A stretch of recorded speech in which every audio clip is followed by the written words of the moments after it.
I just want to play this for you if you hadn't seen it, because it truly was like the moment that made my week. And so this is Jasmine Crockett, Representative Crockett of Texas. And she's been kind of one of these stalwart voices calling out this double standard bullshit. And she's been a fighter out there ever since, bleach blonde, bad built butch body came on the scene. And look, Crockett is one of those people who I don't know if she's for Medicare for all. I don't know, where she stands on the Green New Deal, but I sure as shit know that she's anti-fascist, that she's against what's going on right now. And I also know she's a Black woman in the public eye who is young, who has a fire in her that I think we need more of. And I think this is what I think a lot of leftists who happen to be white guys kind of miss, that this shit matters. I am tired of the white tears. Listen, if you are competent, you are not concerned. When I walk into Congress every single day, you know why I don't feel away and why you can't make me doubt who I am? It's because I know that I had to work 10 times as hard as they did.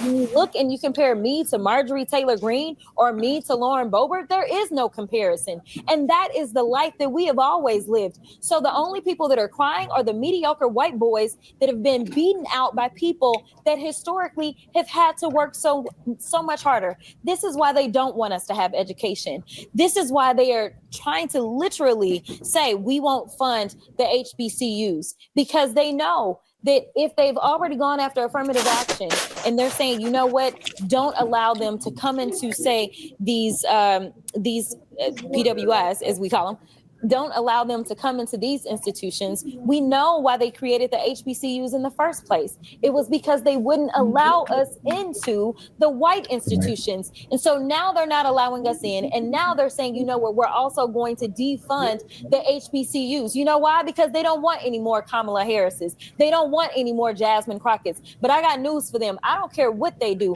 We will fight to the end to make sure that we get our due. Because again, if you want to talk about the people that shouldn't be in this country, you probably need to look in the mirror, because the last time I checked, the Native Americans who Summer ICE have been rounding up, or the Puerto Ricans who are absolutely Americans. Listen, the only people that came and colonized this place are your ancestors, Trump.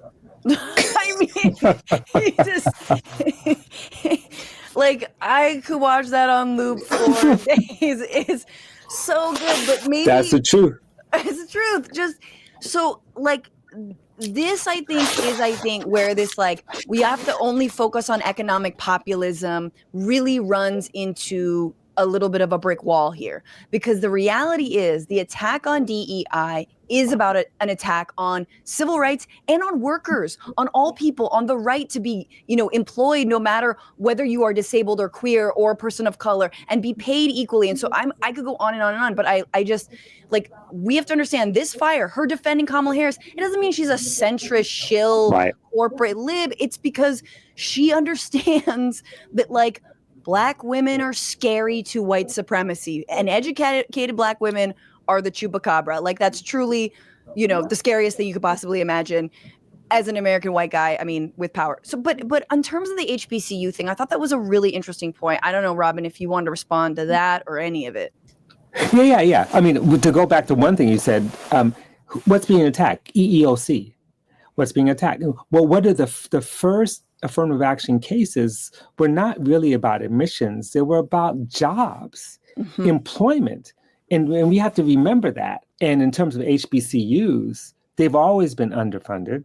I lived through those commercials, a mind is a terrible thing to waste, where they're always struggling for money.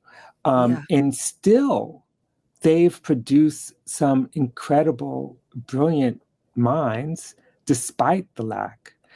But the other thing is that what a lot of these white dudes don't understand, working class advocates, is that if you start to defund HBCUs and then you start to defund state universities, then you go after the community colleges, and basically you, as working class white people, you're just out of luck in terms of a college education. And one other thing, just for your viewers may not know this, but a large percentage of students at HBCUs are white students. I was going to say that. Yeah. There are a large percentage. Friend of mine. And so Yeah, and that's a place where people can get a very fine education. We shouldn't be fighting that stuff. We should be saying free education for all. Right. We should be like, I mean, these are the things we need to struggle over. Not, Right. Let's forget about DEI. We could redefine DEI and understand it as a way of restoring excellence to a system that has given us mediocrity. And that's how I see it.